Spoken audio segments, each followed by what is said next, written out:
Welcome to Smells Like Teen Parent, a podcast for adolescents and the adults who annoy them. I'm your host, Jenny Debevec, a nationally certified counselor and academic consultant with 20 years of experience working with youth. In our previous episode, we explored how to support our LGBTQ plus adolescents as they safely explore their identity. Today, we're delving into a crucial topic, why talking to your adolescent about careers is valuable in preparing them for adulthood. This is one of my favorite aspects within the counseling training framework because it is such a positive and productive way to help people of diverse backgrounds, interests, strengths, and values discover a career path that will be fulfilling and well paid. What do you want to be when you grow up? Oh, I know.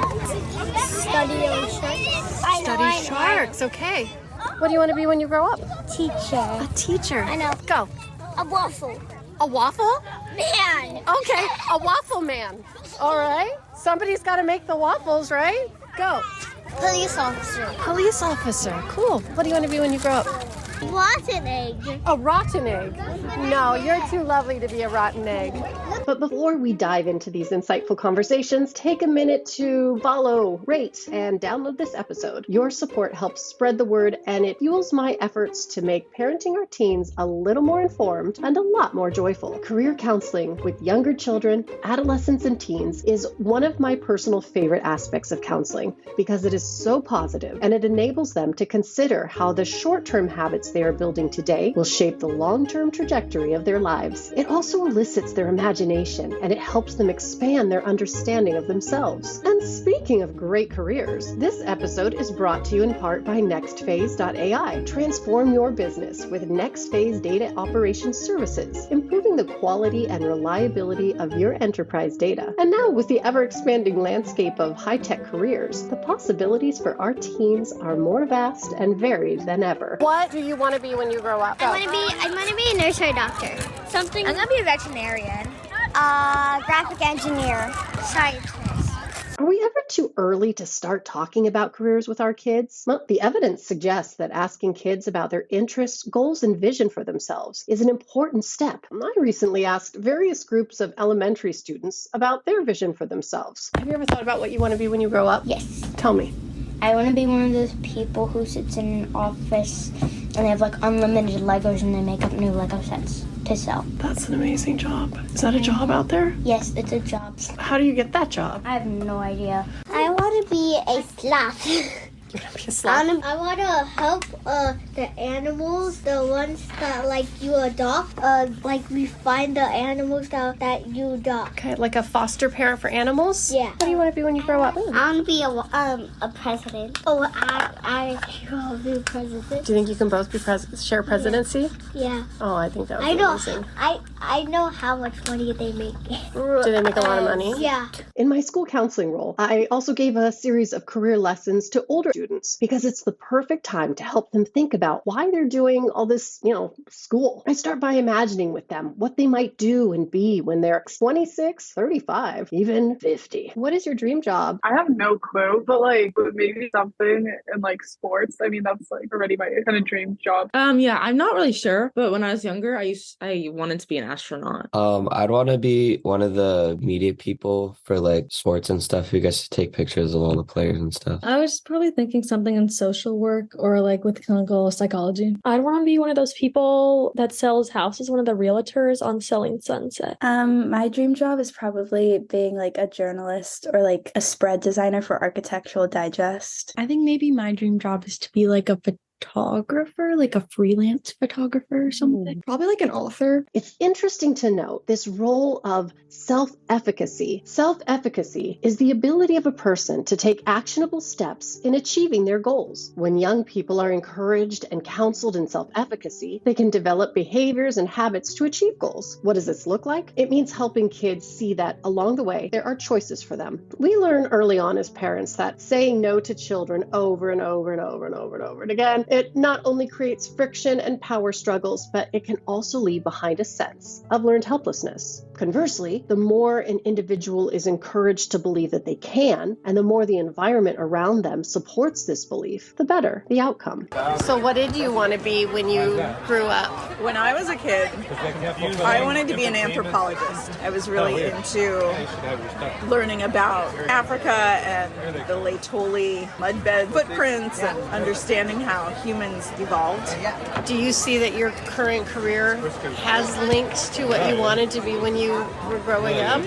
No, my life took me on a different path, but it's still a big interest of mine. And I really love learning about all of that stuff still. And I think that's really great too. It wasn't something that I ended up with as a career, but it's a lifelong interest. What kind of career do you imagine yourself in? Definitely working in television film production industry. When I toured Sony, I was like, this is awesome. That is like where I want to be. Like, that's what I want to do. Like, being in like those environments are just so much fun, and they look like amazing. And I know that it's a lot of work, but also I feel like it's really rewarding to do. And what's helped you move towards that career? Who's inspired you? How did you learn about these careers? My mom and I would always watch like 80s movies, Back to the Future, and like directors like Greta Gerwig. What advice would you have to parents who are guiding their children into careers? I would say definitely be supportive and encourage them to like go out and try and reach for what they want to do, because it's definitely helpful to have people that are in your corner rather than people who don't think that you're going to like make too much money off of a career. In the adult world, the task of a career counselor includes helping a client identify and unpack the often heavy load of self-efficacy, which begins to form at the earliest age as a child receives feedback from his immediate environment about what is and is not acceptable. Question of the day is, what do you want to be when you grow up? I grown up. I want to be a police. I want to be a singer. A singer, okay. What do you want to be when you grow up? Mama. You want to be a mama? What do you want to be when you grow up? A vet. A vet. Fish painter. A fish painter? No, a face painter. A face painter, okay. I want to be a pilot. A pilot. Great. What do you want to be when you grow up? I want to be a rabbit. A rabbit? Actually, You want to be a rabbit? Okay. I want to be a monkey. A monkey, okay. What do you want to be when you grow up? Astronaut. The bottom line, we adults have tremendous power in shaping the self-efficacy of younger people. I recently was consulting with a student on her grad school applications. She had gone to these top schools, but she shared with me how she was still haunted by a 9th grade English teacher who announced in front of her English class that this student was brilliant but lazy. These 3 words, spoken inappropriately and probably off the cuff and without much thought, have haunted this student, who, no matter what she has achieved in her young adult life, and it was substantial, she still believes that she's doomed to fail because an authority figure shared such judgment so freely and so publicly. The student internalized that belief that it must be so. Students with creative vision and curiosity often find themselves, because of adult judgments and negative feedback, looking over their shoulder throughout their whole lives. Forest ranger. It kind of came pretty early on. Really? Like in high school. Then I got away from it for like 4 or 5 years, and then I went back to it. 4 or 5 years in college. I was kind of getting annoyed with people who were like, because I said I was a history major, and they'd be like, "Oh, so you want to teach?" Like, not necessarily. I could do anything, and then of course I ended up being a teacher. However, adults who help a young person challenge such denouncements and examine unhelpful perceptions can help dismantle its power by modeling our own self-efficacy and normalizing the ups and downs of developing a strong work ethic, including normalizing procrastination, avoidance, imposter syndrome, and fear of missing out. We can help young people imagine new interests and set goals, as well as actually carrying them out. Encourage the teen in your life to challenge those destructive thoughts about self by helping them overcome an obstacle, completing a college application, applying to an advanced math class, trying out for a play or the varsity team. All these are excellent practices in reshaping harmful perceptions of self-efficacy. What do you want to do when you grow up? Well, that's a good question. I forgot already. preservation of species, environment. Basically, just like the issues that the natural environment of the ocean is facing. We're like, we're already facing with plastic, we're already facing with oil extraction, we're already facing with illegal fisheries of fish near endangered. A lot of species are endangered in the ocean. That's a lot of what's going on right now. We need people like you. I'm still learning, but I'm not there yet. You're not.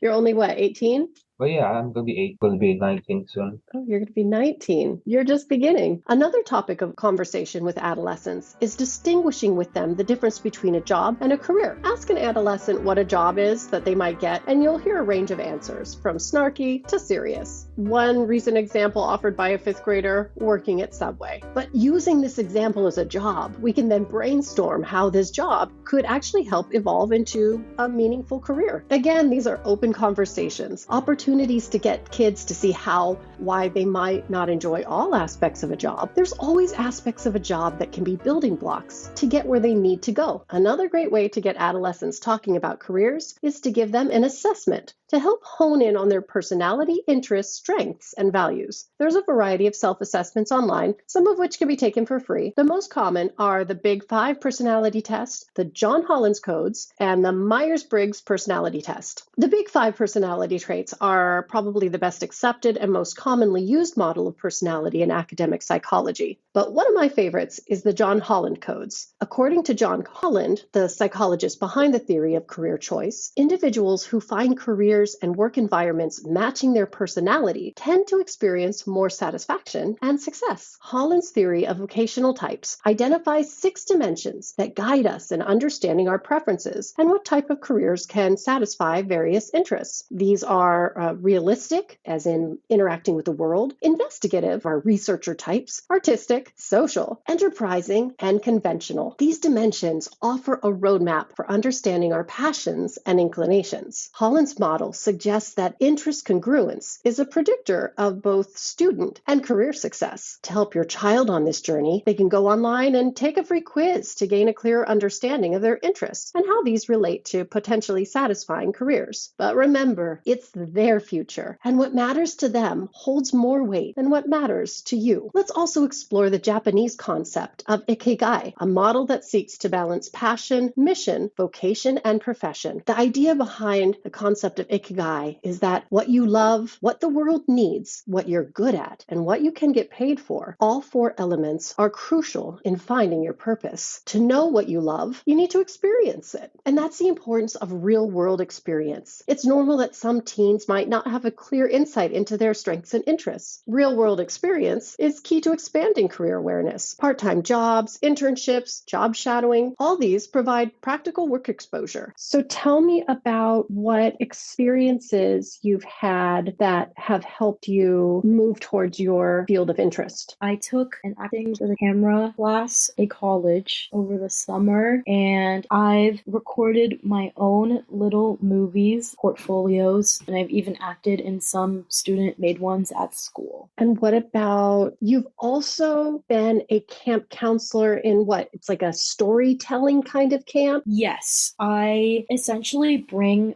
mythology stories to life, and I have been able to create a whole world and universe around my camp persona where the other kids can also feel inspired and that they also can now have these stories to take back with them during the school year to inspire other kids to maybe either want to come to camp again or create their own stories outside of camp. Wow, so you've really laid the footwork of work experience, internships, classes in order to be in this very competitive industry. Yes, I have. To know what you love, you need to experience it. Attend fairs, be part of internships, take classes, and talk to experts in the field. Experiencing the work firsthand can be transformative. This helps your child discover elements of the work environment that they like or dislike, such as, do they prefer teamwork or working independently, specific tasks, or creative freedom? These work values contribute to career satisfaction, and discussing them with your teen can provide clarity for their future choices. Finally, resources like the California Career Zone, the show Road Trip Nation, and the National Career Development Association can be valuable in helping people of all ages learn what sort of careers match their interests, strengths, and passions. Then again, there's always the fallback, just become